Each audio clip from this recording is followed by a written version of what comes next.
Hello, welcome to the Long Beach Post live chat. My name is Melissa Evans. I'm the managing editor here at the Long Beach Post, and I'm joined today with Mike Gardaspaccio, who has been leading our education coverage for the past year as we've been navigating through COVID-19. And we wanted to talk about some of the changes, some of the announcements that have been made over the past couple of weeks related to school openings, related to vaccination of teachers. And then also we got some news this week about youth sports being able to start up again. We'll talk about the most recent case numbers as well. So a lot to cover. If you have questions, please type them in the comments on the chat and we will get started. So Mike, thanks for joining us. Always happy to be here. Thanks for having me. So tell us, what's the latest? So the big announcement came at the last school board meeting. So what is the status of school openings right now that we know? Yes, and so I'll just let everyone know there's not really a lot of breaking news here. We just wanted to answer some questions and cover things. As the person who's been doing a lot of the education reporting for the Post, I'm in all of those Facebook groups all the time, and I see so many questions that have been answered in our reporting, or that I just always want to, okay, let's make sure we're all on the same page and we all have the basic facts here. So the timeline that is established currently is elementary school teachers and staff will be back on campus on March 22nd. Students go back to kindergarten through fifth grade on March 29th. The school district, I believe, is submitting their plan to the Long Beach Health Department today for final approval, but they have been working collaboratively on a daily basis. I'm certainly not anticipating there to be any hiccups there. So that timeline looks good. In fact, they put out an update yesterday, basically just telling parents the timeline is progressing as planned. So I think if you're like me and you've been figuring out daycare for elementary school students, whatever else, end of March looks like, that's going to happen for those who've chosen to go back in person. And it'll be a half day. The timeline for the rest of the grades are later, further on, and the school district needs the county to hit some metrics to be allowed to open middle schools and high schools. But currently the timeline would be April 19th for seniors in high school, April 20th for middle schoolers, and then April 26th for grades 9 to 11. But we'll have to see. I believe the case rate needs to go to the red tier. We've actually done away with tiers, but the case rate needs to get down to 7 or lower for the higher grades to open. So that's where things currently stand. A lot of the specific questions that I see out there about what time is this going to happen? Where am I dropping my kids off? Where are we doing the screenings? I've been told that the elementary school principals will be putting out information next week. And probably doing Zooms. So if you're on your school, if you're a parent of an elementary school student, make sure you're on all your school's social media pages. I'm sure they'll be linking that out. And I'll do my best to kind of retweet and promote that as well, because there will be some school specific information that I think is probably more likely to answer people's kind of specific questions. And you mentioned for those who choose to go back. So parents have a choice, correct? Yeah, and I think that's probably the number one piece of sort of confusion that I see floating around is anytime we post a story that says, new school reopening date, there's 30 comments underneath that go, well, we've had this horrible time. I don't want my kids to go back. We're not ready. You have the choice. They did do a survey for the elementary school parents already. But obviously, you can, I'm sure, call the school if you've changed your mind on that. So it was split about in half. 50% of the city's elementary school parents are not going to send their kids back. 44% are. We'll have a story up on the Post next week kind of explaining the breakdown there. But yeah, so there's at no point is anyone like, you have to send your kid to school on March 29th. You can choose to stay at home through the end of the school year. I think once we look into next school year, you're going to see more of a reset to the way that things normally are. But yes, it's very much a choice that's up to parents. And how do you know how that will work in terms of like if some students want to stay on Zoom or on the virtual classes and some are in the classroom? Will it be kind of like is it the same teacher navigating those two, or is it different teachers then teaching? Yeah, The answer to that question from the people from the school districts who've been in this hybrid half day thing is that it's going to be a little bit of a bleep show. I think the reason that they push to get that survey data so early is so that they can plan for teachers like that. Because the goal, I know the top organizing principle is to keep kids with the same teacher. But based on how the numbers go, you can imagine if one class, everyone wanted to go back, and another class, nobody wanted to go back, they would need to probably reorganize there. So yeah, it breaks down roughly the way that it's currently happening at the elementary school level, where half the day is a live Zoom class with an elementary school teacher, and half of it is what they call asynchronous, basically doing assignments online or reading. So the part that was with the Zoom, you have the option of doing that in person now. But yes, I think some teachers will be doing recorded that then gets played, right? Like while they're teaching live. It's going to be interesting.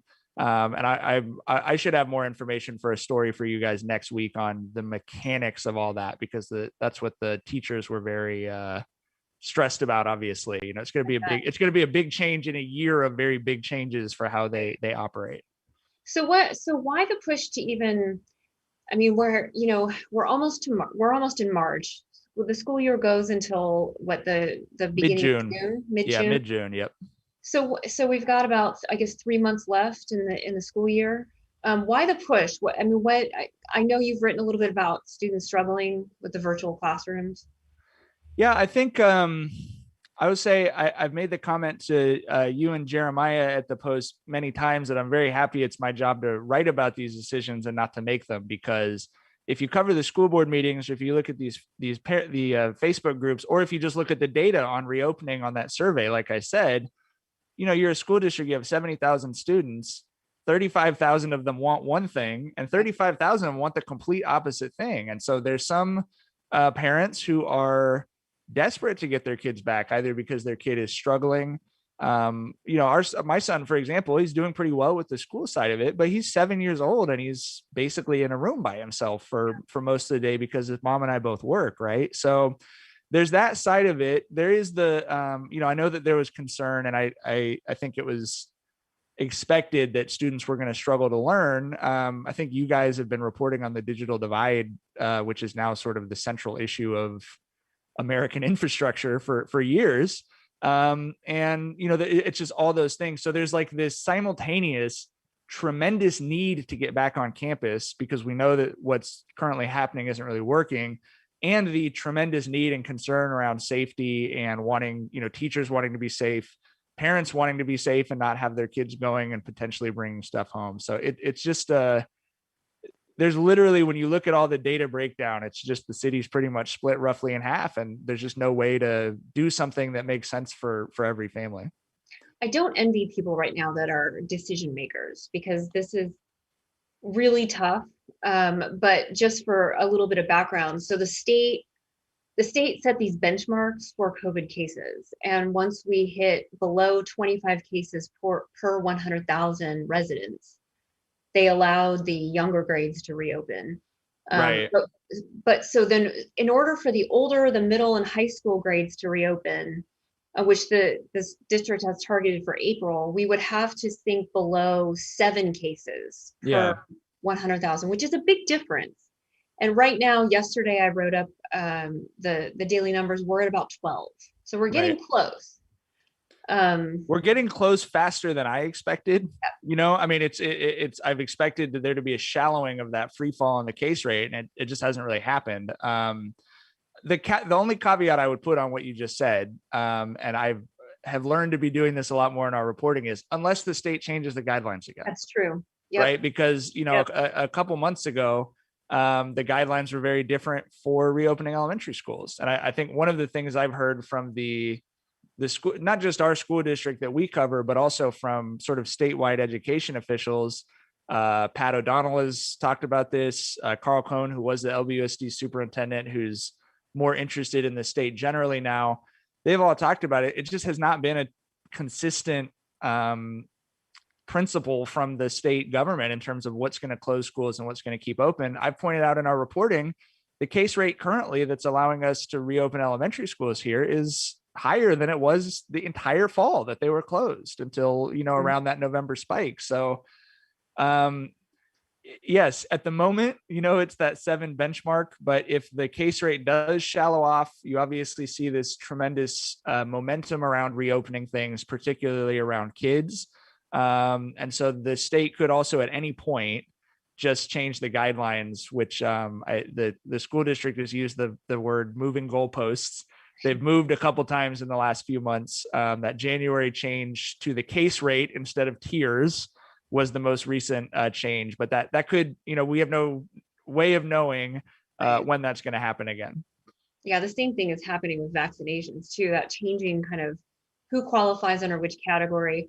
But the city of Long Beach really, and we are getting some questions, so that's great. I'm going to get to those in a second, so keep asking your questions.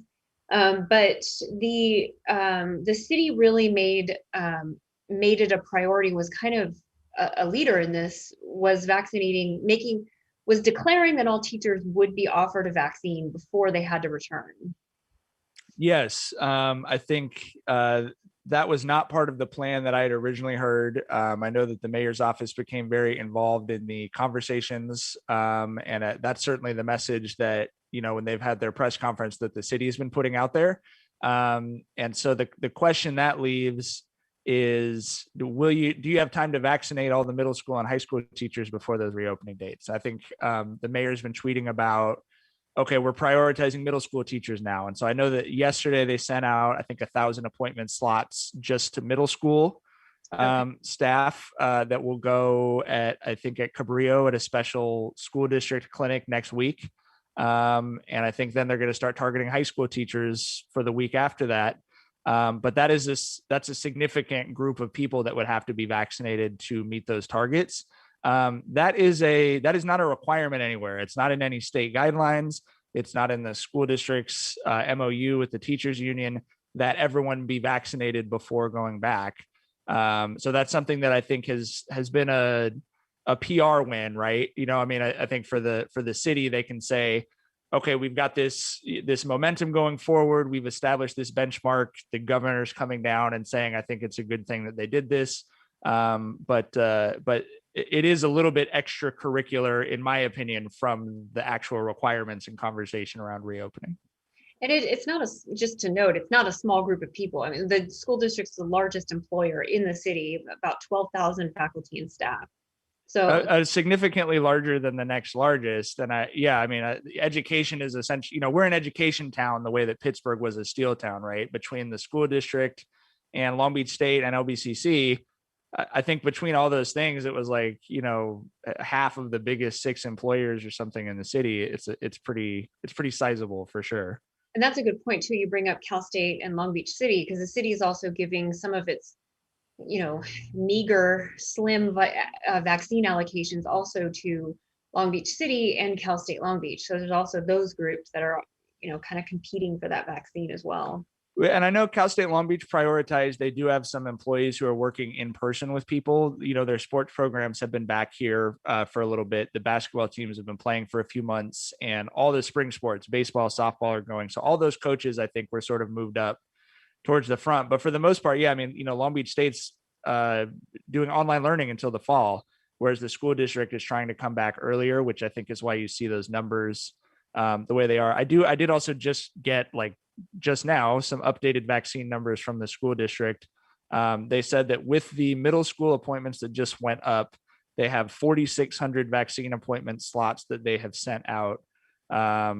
In addition to, as they said, vaccinations that employees might have received through other means. So if they lived somewhere else that they were able to get the vaccine, or, they are also a nurse or something and they got it, then those wouldn't count. But 4,600, and they said appointment slots. So I'm assuming that includes second appointments.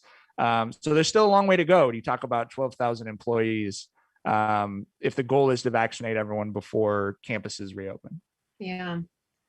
So when someone asked a question about does each child need to have a weekly nasal swab? Maybe talk about some of the safety precautions. Yeah, I think that was, I would say, the number 2 misconception thing I've seen around is there were videos circulating of kids getting, I hated this, the top of I call it the bottom of the brain one, right? The one that you you go all the way in. The nasal swab that the kids will get, and there will be a weekly test while we're at a certain case rate level. If the case rates continue to fall, those tests will not be required by the state guidelines. But I believe they call it the anterior nasal swab, which is, my kid does an anterior nasal swab with his fingers pretty regularly. It's a front of the nose, for a couple of seconds. And I think there's even, if you're uncomfortable with someone administering, and I think the kids can even kind of be trained to do that themselves, because it's not the top of the nasal cavity where, but I saw people putting up videos of the side of the head where it looks like the kid's being stabbed, right? I mean, so no, it's not that test. If your kid is going back in person, I think, like I said, you could get a Q-tip and kind of teach them to roll it around in the front of the nose, and that's what they're going to use. So, and then another question here, which is a good one, is so, I mean, we've talked a lot prior to COVID about classroom crowding and that sort of thing. How are they going to be able to maintain distance in classrooms with the number of students that school district educate? Yeah.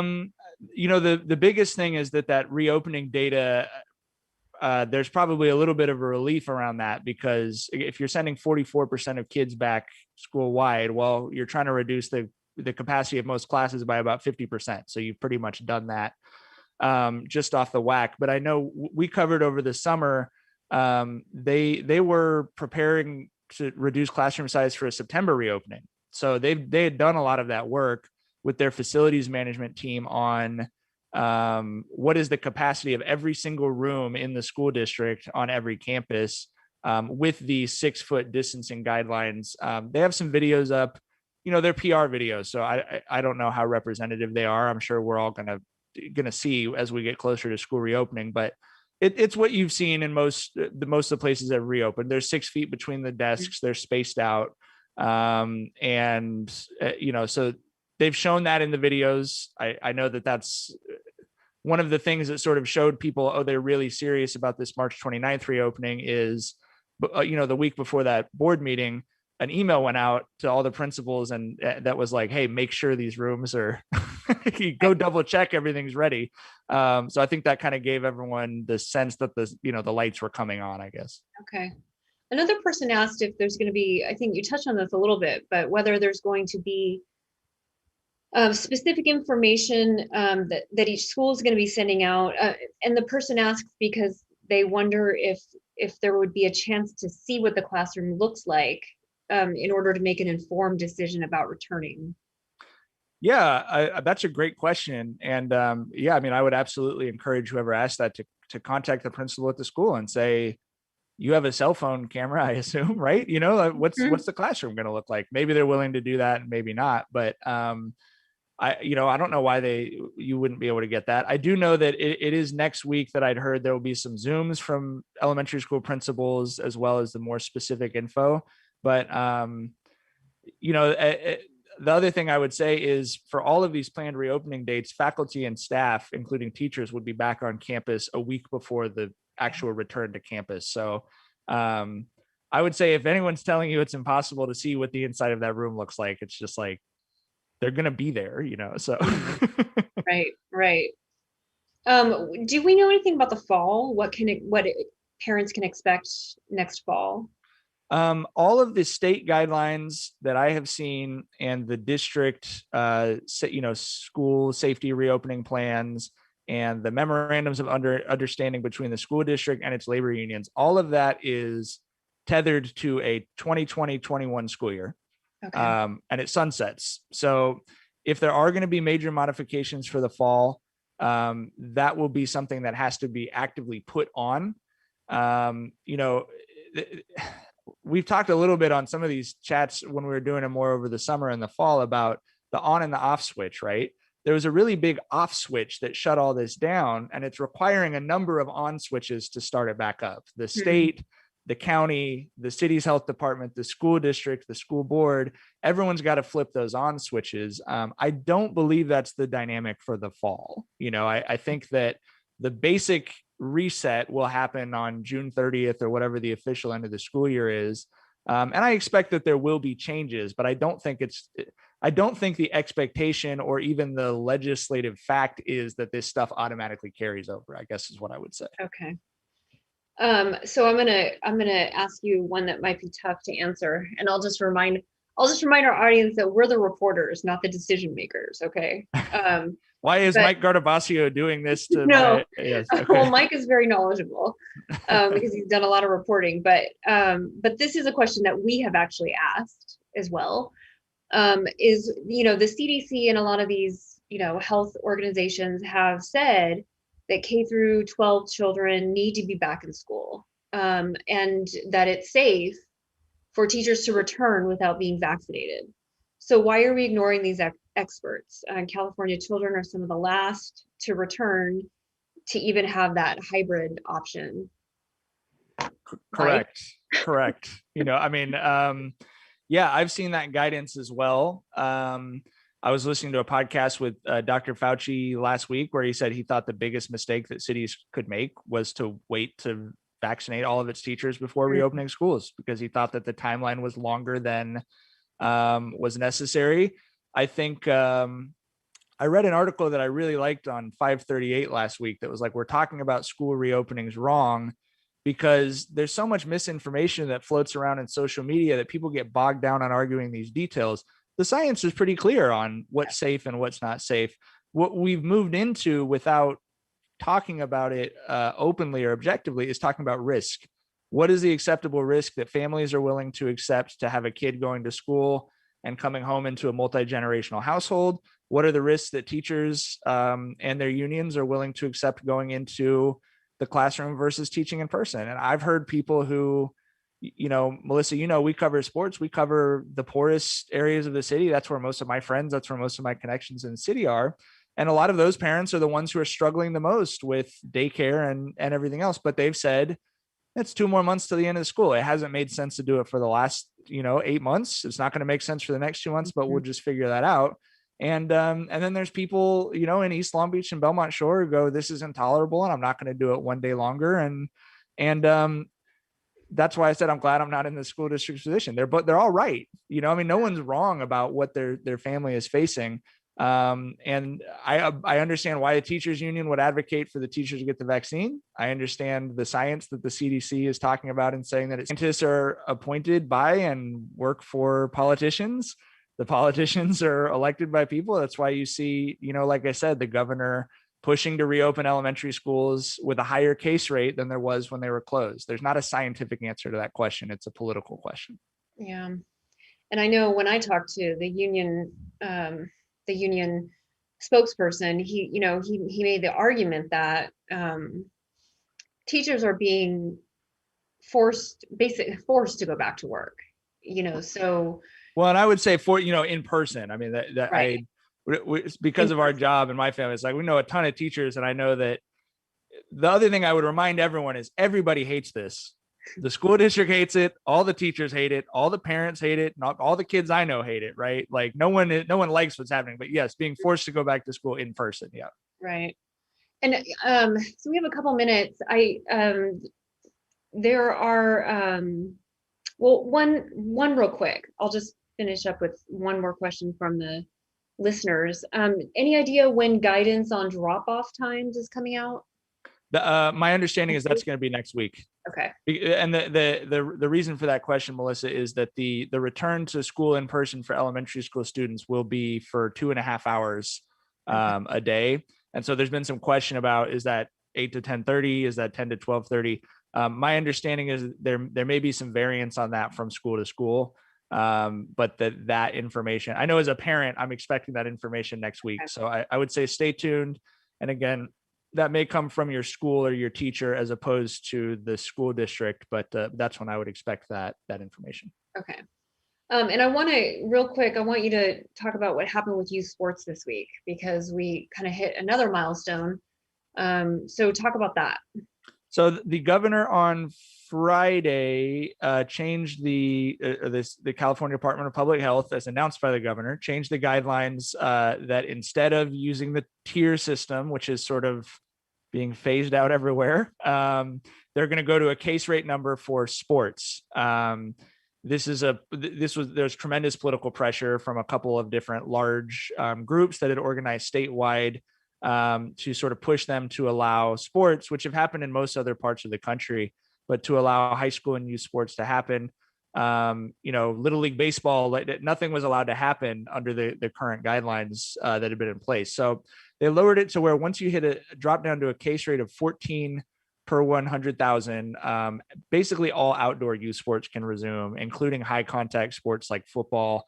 And I think they classified soccer and lacrosse as high, but everything that's outdoors, basically everything except basketball, volleyball, wrestling, and badminton can restart. And it's really off to the races. We're looking at right now, I'm going to get off this Zoom call and get together with the 562 staff to plan coverage because we have football games in 2 weeks from today, like games in 2 weeks from today. I didn't realize that. So they're doing football? Yes. Oh yeah. Well, and football was the big push, right? Because that's 50% of it's 1% of the sports and 50% of the interest. But yeah, no, football. And again, I say the same thing I did with the elementary school reopenings. The case rate's higher than it was during football season. Right. Football season, the case rate when it was supposed to begin, we're like 8 or something. Right. And so we're moving back down in that direction. And the vaccine is obviously a game changer, but yeah, it's been a very big rush. People are throwing schedules together very quickly. For the coaches or athletic directors who thought sports weren't going to happen and didn't get kids cleared with physicals and the basic stuff you need in any year to play sports, all of that is happening very quickly. We actually just did a story that they need volunteer physicians basically at Cabrillo and Jordan. Like if you're a doctor and you're willing to volunteer an afternoon or a Saturday, they're trying to get those kids cleared. And because of the medical infrastructure on the west side and the north side isn't as good, the kids are having trouble just getting appointments, just to get physicals. So yes, big rush to get youth sports back. We do a lot of high school sports reporting, as you know, but I would point out, like, this is for Little League Baseball. This is for AYSO soccer. This is all of this stuff that people are normally doing with their kids all over the city and the parks. That's all coming back. Like I just got an email from our son's Little League Baseball. Like we're playing games, in 3 weeks. So I bet that's such a relief though, to young people. Just, I bet it's just a big relief. Yeah, we've gotten to cover there've been 2 weeks of cross country meets in the LBUSD. That was the first sport back. It was allowed to compete in the purple tier. So as soon as the regional stay at home order was lifted, they were a go even without the recent change. But the expressions from these kids, and cross country is a great example of a sport where every kind of kid in Long Beach runs cross country. You have the affluent kids, you have kids that are very much not affluent. It's a sport that is very low cost to enter, but that also, a lot of people's rich parents were cross country runners themselves. So being at these meets at Poly and Wilson and Milliken and seeing kids from all over the city, it's 10 months of tension venting out of them. I mean, I saw a kid looking at their jersey and seeing the name of their school and just starts crying. And then, it's just, there's so much relief because this last 11 months is so unnatural for all of us. But imagine being 15, 16, 17, and then effectively going into isolation. Right. So it's been nice for me on a human personal level, not just as a journalist, to see that those activities coming back for those kids for sure. Yeah. Well, the good news in all this is that our case rates have gone down. Health officials still say take precautions, wear your mask, stay socially distant. Get your Long Beach masks out there, like I do.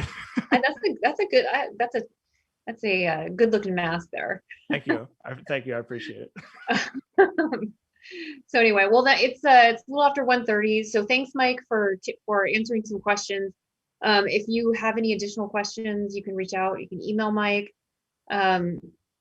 or us at the Post.